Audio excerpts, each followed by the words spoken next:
Good morning to all of you. आज की कक्षा में आप सभी का स्वागत है। आज हम प्लस टू कक्षा के इतिहास के अध्याय नंबर 8 किसान, जमींदार और राज्य के बारे में जानेंगे। और जिस समय के किसान, जमींदार और राज्य के बारे में हम जानेंगे वो काल है हमारा 16वीं से लेकर के 17वीं शताब्दी तक का। और इस काल के अंदर भारत के अंदर मुगल साम्राज्य कौन शासन करता था? मुगल साम्राज्य का शासन था। और यदि हम हमारे इस अध्याय में किसान और जमींदार और राज्य के संबंधों की अगर बात करें तो ये एक बहुत महत्वपूर्ण संबंध था किसी भी साम्राज्य के अस्तित्व के लिए। मुगल ही नहीं है, हर साम्राज्य के लिए उस टाइम में 16वीं और 17वीं शताब्दी के अंदर किसान, जमींदार और राज्य एक दूसरे के साथ अंतर्निहित होते थे। इनका घनिष्ठ संबंध था। क्यों? क्योंकि किसी भी साम्राज्य का जो विकास है वो उसके आर्थिक जो संपन्नता है उससे होता था। किससे होता था? आर्थिक संपन्नता से होता था। तो जितनी ज्यादा आर्थिक संपन्नता होती थी वो साम्राज्य उतना ही ज्यादा विकसित होता था। और आर्थिक संपन्नता किसके ऊपर निर्भर करती थी? कृषि के ऊपर निर्भर करती थी। कृषि के ऊपर इसलिए निर्भर करती थी क्योंकि 85% से अधिक जो जनसंख्या है, 85% से अधिक जो जनता है वो ग्रामीण क्षेत्रों में रहती थी और कृषि संबंधी कार्यों में लगी हुई थी। कौन से कार्यों में लगी हुई थी? कृषि संबंधी कार्यों में वो लगी हुई थी। तो इसलिए किसी भी राजा के लिए सबसे ज्यादा कर इकट्ठा करने का एक ही स्थान था, वो था कृषि कर। कि अगर राजा को ज्यादा से ज्यादा कृषि कर की प्राप्ति होगी तो वो अपने साम्राज्य को उतना ही ज्यादा क्या बना सकता है? मजबूत बना सकता है। इसलिए राज्य से किसान और जमींदार सीधे जुड़े हुए थे। यानी कि सारी जो जमीन थी उसका मालिक कौन होता था? भूमि का मालिक राज्य होता था। भूमि का जो स्वामी है वो कौन होता था? राज्य होता था। उसके बाद में राजा क्या करता था? अपनी भूमि किसको बांट देता था? जमींदारों को बांटता था। किसको बांट देता था? जमींदारों को बांट देता था। जमींदार उस जमीन को आगे किसको बांट देते थे? किसानों को। किसको सौंप देते थे? खेती करने के लिए किसानों को सौंप देते थे। राजा जो होता था वो कर किससे लेना चाहता था? जमींदार से। और जमींदार कर किससे लेता था? किसान से। इस प्रकार ये तीनों एक दूसरे से संबंधित थे। और जो जमींदार है वो इन तीनों के बीच मध्य की कड़ी का काम करता था। दोनों के दोनों, राज्य और किसान के बीच अगर हम देखेंगे तो जो कड़ी का काम करने वाला व्यक्ति अगर हमें यहां पर दिखाई दे रहा है तो वो कौन है? जमींदार। क्योंकि जमींदार किसान से भी जुड़ा हुआ था और राज्य से भी जुड़ा हुआ था। राजा का सीधा संपर्क किससे नहीं था? किसान से नहीं था। इसलिए जो किसान होते थे वो छोटे खेतीहर किसान होते थे। कौन से किसान होते थे? छोटे खेतीहर किसान बोला जाता था। और जो जमींदार होते थे इनको क्या बोला जाता था? सम्भ्रात बोला जाता था। क्या बोला जाता था? सम्भ्रात। सम्भ्रात का मतलब होता है कुलीन, यानी कि अमीर। क्योंकि इनके पास बहुत अधिक क्या होती थी? भूमि होती थी। जबकि जो किसान होते थे उनके पास भूमि का केवल क्या होता था? छोटा टुकड़ा होता था। कौन सा टुकड़ा होता था? छोटा टुकड़ा होता था जिसके ऊपर वो खेती करते थे। और जमींदार को निर्धारित कर देने के बाद उस किसान के पास केवल इतना अनाज बचता था जिससे वो अपना भरण पोषण कर पाता था। इसलिए जो ग्रामीण क्षेत्र का जो ताना बाना था वो किसके इशारे पर बुना गया था? खेती के इशारे पर।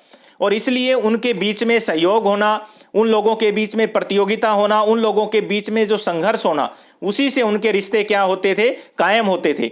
और इस राज्य के अंदर जो राजस्व जो इकट्ठा करना सबसे महत्वपूर्ण काम था, उसके लिए राजा क्या करता था? सबसे पहले राजस्व का निर्धारण करता था। किसका निर्धारण करता था राजा? राजस्व का निर्धारण करता था कि खेती के ऊपर जो है किस प्रकार का जो है कर लिया जाएगा। खेती के ऊपर किस प्रकार का कर लिया जाएगा। दूसरी जो बात थी वो थी राजस्व अधिकारी। किसकी नियुक्ति की जाती थी? राजस्व अधिकारी की नियुक्ति की जाती थी, जो समय समय पर उस राजस्व को क्या करते थे? इकट्ठा करते थे। तीसरा होता था हिसाब करने वाले, कि राजस्व कितना आया है, कितना नहीं आया है। उन सभी की जानकारी कौन रखते थे? हिसाब करने वाले लोग रखते थे। और इसी के आधार पर राजा जो है वो जमींदारों के माध्यम से ग्रामीण जो समाज था उसको क्या करते थे, काबू में रखते थे। और वो लोग ये तसल्ली कर लेना चाहते थे कि खेतों की जुताई हो रही है और राज्य को जो है उपज का जो अपना हिस्सा होता है वो कर के रूप में उसको मिल रहा है। बाकी की जो फसलें होती थी वो बिक्री के लिए भी उगाई जाती थी। बिक्री के लिए कौन सी फसलें उगाई जाती थी, जैसे कपास है, गन्ना है, ये फसलें जो हैं बिक्री के लिए। इस कारण जो है व्यापार भी, क्या व्यापार भी कहां पर आ गया था, गांव में घुस गया था। गांव में क्या हो गया था, घुस गया था व्यापार भी। तो इस प्रकार हम देखते हैं कि ग्रामीण क्षेत्र के ऊपर हर कोई व्यक्ति निर्भर कर रहा था, चाहे व्यापार था, चाहे वो बाजार था, चाहे वो किस राजा था, चाहे वो जमींदार था। वो सारे के सारे लोग जो है किसके ऊपर निर्भर थे, ग्रामीण क्षेत्र के ऊपर निर्भर थे। और जो ग्रामीण क्षेत्र है वो किसके ऊपर निर्भर था, खेती के ऊपर, यानी कि कृषि के ऊपर निर्भर था। तो सारी की सारी जो अर्थव्यवस्था का जो ताना बाना हमें वहां दिखाई देता है, वो चाहे सांस्कृतिक हो, चाहे वो सामाजिक हो, चाहे वो राजनीतिक हो, चाहे वो आर्थिक हो, चाहे वो धार्मिक हो, वो सारा का सारा किसके इर्द गिर्द घूम रहा था, कृषि के इर्द गिर्द घूम रहा था। तो आइए इस पाठ के अंतर्गत हम भारतीय उस कृषि का अध्ययन करेंगे जिसके अंदर तीन महत्वपूर्ण तत्व हमारे सामने आएंगे। पहला हमारे पास राजा, दूसरा हमारे पास जमींदार और तीसरा हमारे पास किसान। तो आइए हम पहले पॉइंट से इस पाठ की जानकारी को आगे बढ़ाते हैं। तो फर्स्ट हमारा जो पॉइंट है वो है किसान और कृषि का उत्पादन। अब अगर हम बात करें किसान और कृषि के उत्पादन की, तो जो किसान है वो कहां पर रहते थे, कहां रहते थे किसान, गांव में रहते थे। और वो साल भर मौसम के अनुसार काम करते थे, जो भी तमाम काम उसको मिल जाता था। तो खेती करने के लिए कौन से तमाम काम करते थे, सबसे पहले तो वो जमीन की जुताई करते थे। क्या करते थे, जमीन की जुताई करते थे। जमीन की जब जुताई कर दी जाती थी, उसके बाद में जब उस जमीन के ऊपर क्या हो जाती थी, बारिश हो जाती थी। क्या हो जाती थी, बारिश हो जाती थी। तो उसके बाद वो क्या करते थे, दूसरा काम उनका स्टार्ट हो जाता था, बीज की बुआई कर देते थे। क्या कर देते थे उसमें, बीज की बुआई कर देते थे उसमें। बीज की बुआई करने के बाद में जब फसल उग जाती थी, तो तीसरा उनका काम क्या होता था, निराई करना। जो अनावश्यक जो है पौधे उस खेत में उग जाते थे उसको निकाला जाता था। उसके बाद में नंबर 4 सिंचाई करते थे। समय समय के ऊपर बहुत से क्षेत्र ऐसे होते थे जो शुष्क क्षेत्र होते थे, जहां पर नहरों के द्वारा भी सिंचाई की जाती थी, रहट के द्वारा भी वहां पर सिंचाई की जाती थी। और जब फसल पक कर के तैयार हो जाती थी तो उनका पांचवा काम होता था कटाई करना। पांचवा काम उनका क्या होता था, कटाई करना। और उसके बाद छठा काम था अनाज को भूसे से क्या करते थे, वो अनाज को भूसे से अलग करते थे। ये काम करते थे वो लोग, यानी कि जो खेती आधारित जो उनकी जो जीवनचर्या थी उसके अंदर वो इस प्रकार के 6 कामों के जरिए अपनी खेती की फसल को क्या करते थे, लेते थे। इसके अलावा भी वो एक अन्य उत्पादन में शरीक होते थे, जैसे कि तेल निकाला जाता था। तो तेल निकालने में, या शक्कर का निर्माण किया जाता था, गन्ने से गुड़ का निर्माण किया जाता था, उन कार्यों में भी ये लोग लगे होते थे। अब हम बात करते हैं, जब ये खेती करते थे किसान, कृषि का उत्पादन करते थे, तो दो प्रकार के महत्वपूर्ण क्षेत्र हमारे पास आ जाते हैं। एक तो आ जाता है मैदानी और दूसरा जो क्षेत्र हमारे पास आ जाता है पहाड़ी। अब जो मैदानी क्षेत्र में खेती की जाती है वो, और पहाड़ी क्षेत्र में जो खेती की जाएगी वो, उन दोनों के अंदर दिन और रात का अंतर होगा। दोनों के अंदर बहुत असमानताएं आपको देखने को मिलेगी। क्यों मिलेगी, क्योंकि जो ग्रामीण इलाके के अंदर जो लोग मैदानी क्षेत्र में रहते थे वहां खेती करना बहुत आसान था, जबकि जो पहाड़ी जो क्षेत्र होते थे उन इलाकों के अंदर वैसी खेती नहीं की जा सकती थी जैसी उपजाऊ खेतों में की जाती थी। क्योंकि जो उपजाऊ जमीन होती थी मैदानों में, उसके ऊपर साल में 3 तक फसलें ली जाती थी। कितनी फसलें ली जाती थी, 3। जबकि पहाड़ी क्षेत्रों में कौन सी खेती की जाती थी, झूम खेती की जाती थी। किसी भी एक भूमि के टुकड़े के वनों को जला करके और उसकी राख से जो है उस भूमि की उत्पादन शक्ति को बढ़ा करके वहां खेती की जाती थी। 2 साल तक वो लोग वहां पर खेती करते थे और साल में केवल एक बार। उसके बाद में 2 साल के बाद उस भूमि को छोड़ दिया जाता था और नई भूमि के लिए वो चले जाते थे। जबकि मैदानी जो क्षेत्र है उसके अंदर ऐसा नहीं होता था, क्योंकि मैदानी क्षेत्र बहुत ज्यादा क्या होते थे, उपजाऊ होते थे।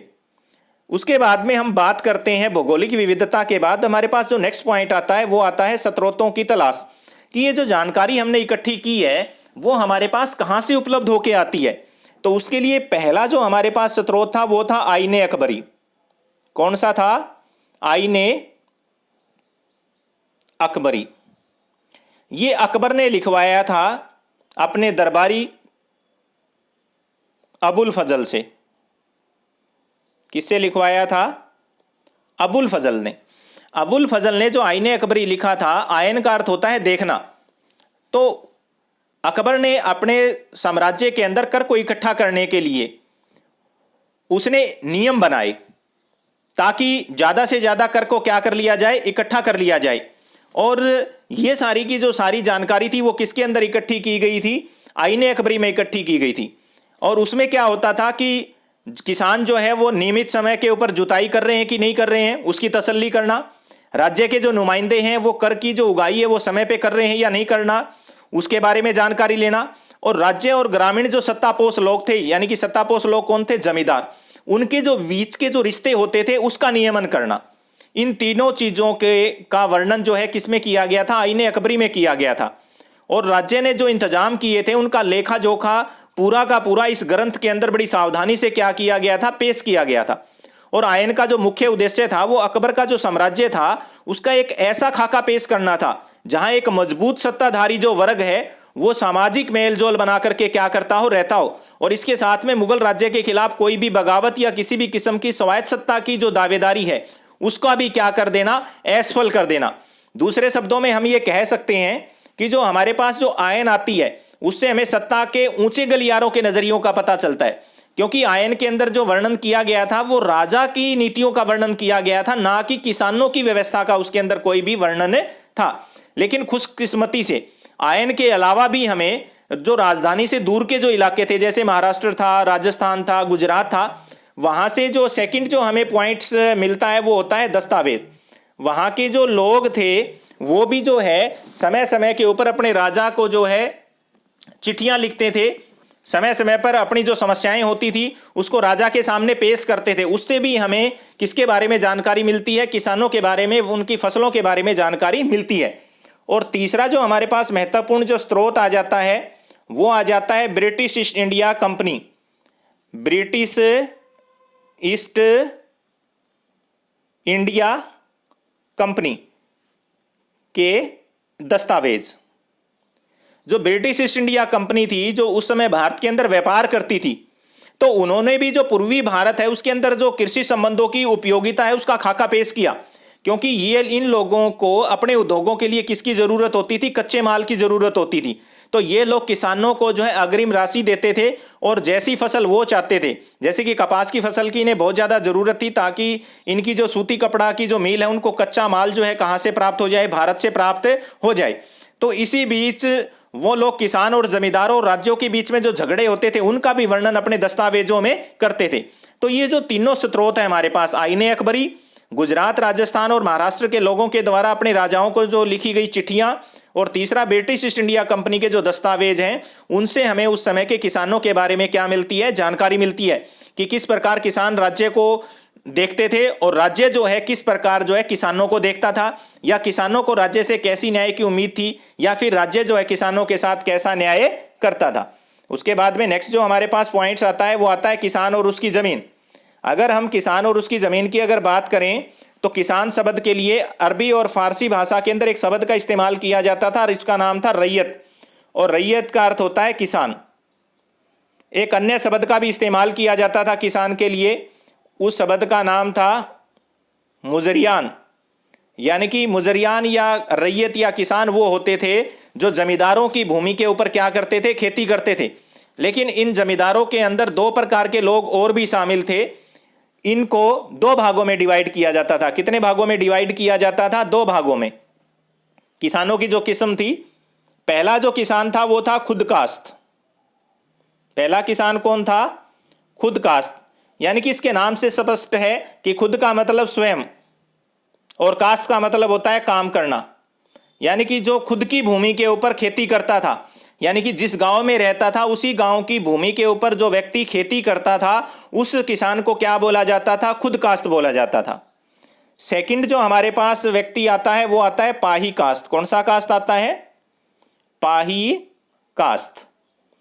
पाही कास्ट के अंदर वो किसान आते थे जो दूसरे गांव की भूमि पर खेती करते थे। किसकी भूमि पर खेती करते थे? दूसरे गांव की भूमि पर।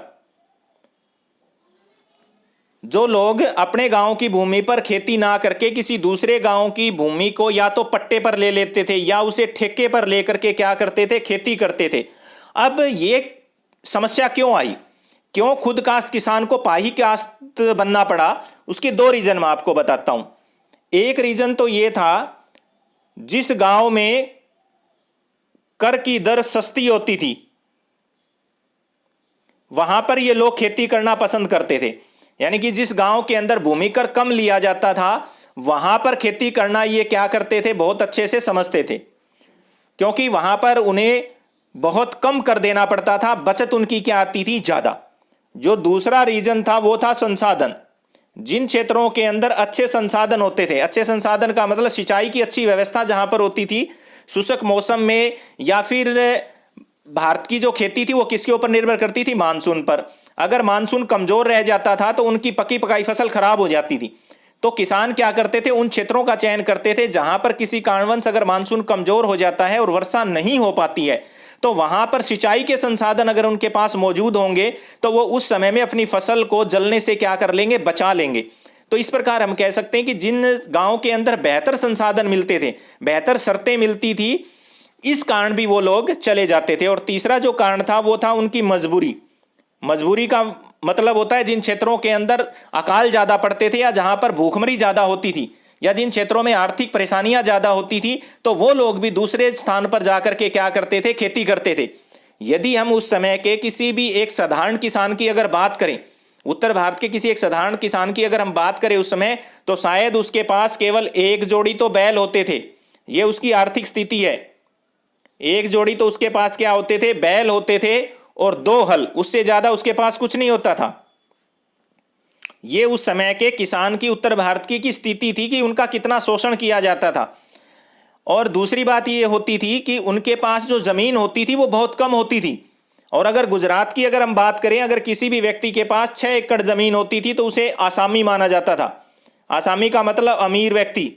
जिस किसी किसान के पास जो है कितनी भूमि होती थी, 6 एकड़ के आसपास अगर जमीन होती थी गुजरात के अंदर, तो उन किसानों को समृद्ध माना जाता था। इससे हमें पता लगता है कि अगर किसी किसान के पास केवल एक जोड़ी बैल और अगर दो हल, तो इसका मतलब उसके पास 1 या 2 एकड़ से ज्यादा जमीन नहीं होती थी।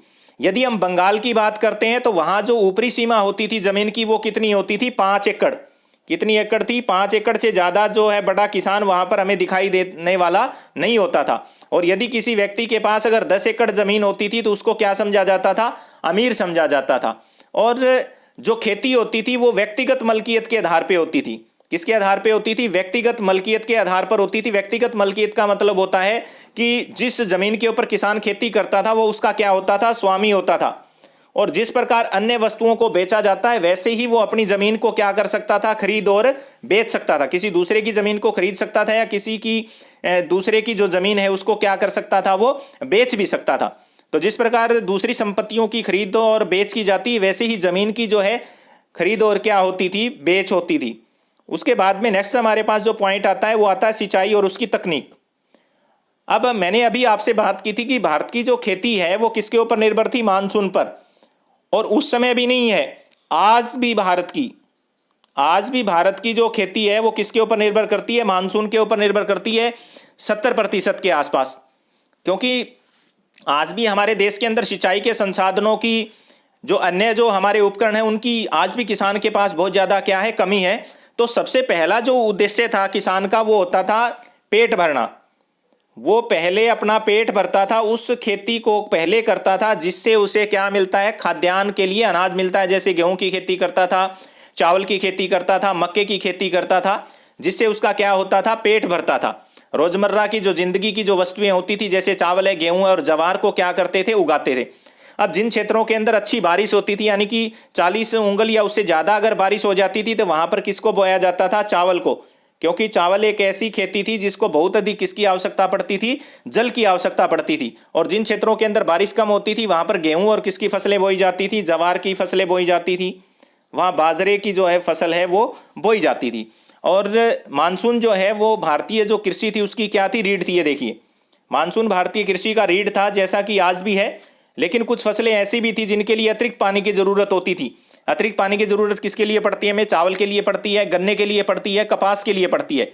उसके लिए कृत्रिम उपाय बनाने पड़ते थे। वो कृत्रिम उपाय कौन से थे? या तो नहरें बनाई जाती थी, या तो क्या बनाई जाती थी? नहरें बनाई जाती थी। दूसरा क्या होता था? रहट का इस्तेमाल किया जाता था। और रहट का इस्तेमाल किसके लिए होता था? कुएं से पानी निकालने के लिए, कुएं से पानी निकालने हेतु। ये आप देख भी सकते हैं, मैं आपको यहां चित्र में दिखा देता हूं। ये रहट है, ये देखिएगा आप। और ये रहट के अंदर क्या किया जाता था? रस्सी, ये देखिए आप, रस्सियों के सहारे किसको बांधा गया था? घड़ों को बांधा गया था, या लोहे के बर्तन होते थे उनको बांधा जाता था। ये बंधे हुए आपको दिखाई दे रहे हैं। दूसरी साइड में आपने ये रोड देखी होगी, ये जो रॉड आपको दिखाई दे रही है, ये यहां पर इस जलार के साथ क्या होती थी? संबंध होती थी, इससे जुड़ी होती थी। और इसके ऊपर ये लठ आपको दिखाई दे रहा होगा, डंडा, ये किसके ऊपर है? बैल की गर्दन के ऊपर आपको दिखाई दे रहा है। और बैल जब ये चलते थे तो ये चक्कर घूमता था। क्या घूमता था? ये चक्कर घूमता था। इस चक्कर के साथ में ये दूसरा चक्कर लगा हुआ है, ये भी फिर क्या करता था? घूमता था। और उस वजह से ये चक्कर भी फिर घूमना क्या हो जाता था? शुरू हो जाता था। और ये नीचे की तरफ जाना शुरू हो जाते थे। देखिए ये कहां जा रहे हैं? नीचे की तरफ। और दूसरी साइड से ये क्या हो रहे हैं? ऊपर की तरफ। और ये जैसे जैसे नीचे की तरफ जाते थे तो इनका यहां वाला आप हिस्सा देखेंगे तो ये उस घड़े का या उस पीपे का क्या है? मुख है। और ये जब अंदर जाएगा तो पानी में ये डूब जाएगा, और दूसरी साइड से जब ऊपर होएगा तो ये पानी से बिल्कुल क्या हो जाएगा? भर जाएगा। तो इस प्रकार यहां पर आकर के ये खाली हो रहा है, यहां आकर के क्या हो रहा है? ये खाली हो रहा है। और ये पानी आपको बहता हुआ यहां पर नजर आ रहा है। ये रहट थे जो कुओं से क्या निकाला जाता था? पानी निकाला जाता था, या फिर नदियों के ऊपर बांध बना करके नहरें निकाली जाती थी। तो शाहजहां के शासनकाल के अंदर एक नहर बनाई गई थी जिसका नाम था शाह नहर। ये देखिए आप, शाहजहां के शासनकाल के दौरान पंजाब में एक नहर, इंपॉर्टेंट पर्सन है, ये बहुत बार आ जाता है कि शाहजहां ने जो है कौन सी नहर का निर्माण करवाया था? तो किसका निर्माण करवाया था? पंजाब में शाह नहर। इसके अलावा राज्य में कई नई नहरें और नाले भी खुदवाए गए थे, और कई पुरानी जो नहरें होती थी उसकी मरम्मत भी करवाई गई थी। और खेती जो है बहुत मेहनत कशी का काम होता था, और किसान ऐसी तकनीक का इस्तेमाल करते थे जो किसके ऊपर आधारित होती थी? पशु बल के ऊपर आधारित होती थी। और उनके पास एक लकड़ी का हल होता था, और उस लकड़ी के हल के आगे एक लोहे की जो है नुकीली जो है धार वाली फाल लगाई जाती थी। इससे वो हल क्या करता था? मिट्टी को जोत देता था। लेकिन लकड़ी का हल होने की वजह से वो बहुत ज्यादा गहरी जुताई नहीं करता था। उसका एक फायदा ये होता था कि अगर गर्मी का मौसम बहुत ज्यादा आ जाता था तो कई महीने तक जो है उसकी नमी बची रहती थी। ये देखिए। और बैलों के जोड़ों के सारे खींचे जाने वाले बर्मे का इस्तेमाल बीज बोने के लिए किया जाता था, लेकिन अधिकतर जो है वो बीज हाथ से छिड़क करके बोने का जो है रिवाज था। और मिट्टी की गुड़ाई और साथ साथ निराई के लिए लकड़ी के मूठ वाले लोहे के पतले धार भी काम में लाए जाते थे। यहाँ एक बहुत इंपॉर्टेंट पर्सन हमारे पास आ रहा है, तंबाकू। तंबाकू जो है सबसे पहले 1604 के अंदर अकबर ने देखा था। बहुत बार ये प्रश्न आ जाता है कि अकबर ने तंबाकू को सबसे पहले कब देखा? तो 1604 में देखा। और ये पुर्तगाली भारत में लेकर के आए थे। कई बार ये प्रश्न आ जाता है तंबाकू का प्रसार भारत में किसने किया? तो पुर्तगालियों ने किया। और ये कब पहुंचा था भारत में? 17वीं सदी की शुरुआत में। 17वीं सदी की शुरुआत में इसे उत्तर भारत के अंदर लाया गया था। और उसी समय जो है तंबाकू का जो धूम्रपान होता था उसकी लत बहुत ज़्यादा हो गई थी, और जहांगीर इस बुरी आदत से बड़ा चिंतित था, इसलिए उसने जो है तंबाकू के सेवन पर पाबंदी लगा दी थी। ये कई बार प्रश्न आ जाता है कि किस मुगल शासक ने तंबाकू के सेवन पर पूर्णतः प्रतिबंध लगा दिया था? तो किसने लगा दिया था? जहांगीर ने लगा दिया था। उसके बाद हमारा जो नेक्स्ट पॉइंट आता है वो हमारा स्टार्ट होता है फसलों की भरमार, और इसके बारे में हम हमारी आगे की कक्षा में अध्ययन करेंगे। Thank you.